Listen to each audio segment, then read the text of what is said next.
আমরা এখন অনেক কষ্ট করে হেঁটে হেঁটে যাচ্ছি দুইজনই। আমরা যেতে যেতে দেখলাম এখানে একটা ছাগল আছে, কইসে ছাগল, এই দেখেন ছাগল। আর এই পাশে একটা গরুর বাচ্চা আছে, বাচ্চা গরু।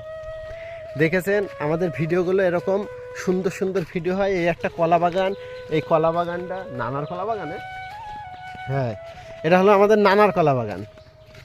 সে কলা বিক্রি করে, তা সমস্যা নেই। আমরা আস্তে আস্তে এখান থেকে বেরিয়ে যাব। এই জঙ্গলে নাকি অনেক বড় বড় সাপ আছে, যে সাপগুলো দেখতে খুব বড়, কিন্তু আমাদের চোখে এখনও বাঁধেনি, যেন নাও বাঁধে। আপনারা অবশ্যই আমাদের ভিডিওগুলো দেখবেন, লাইক করবেন, শেয়ার করবেন, আর কাট হাসে পারফরমেন্সটা ভালো হয় সেটাও জানাবেন। এইখানে এইখানে এইখানে এক কান্দি কলা আছে, এই দেখুন কলাগুলোর সাইজ খুব বড় বড়। এক এক কান্দিতে মনে করেন এক এক থুকায় 8-10 কেজি করে কলা হবে মনে হচ্ছে দেখে। সমস্যা নেই, এটাও একটা কলা বাগান। আমরা যাচ্ছি এই ভিডিও বানাতে বানাতে। আমাদের দুইজনের ভিতরে কার পারফরমেন্স বেশি ভালো হয় কমেন্টে অবশ্যই জানাবেন। আর আপনার হাত যদি ফাঁকা থাকে একটা শেয়ার করে দেবেন।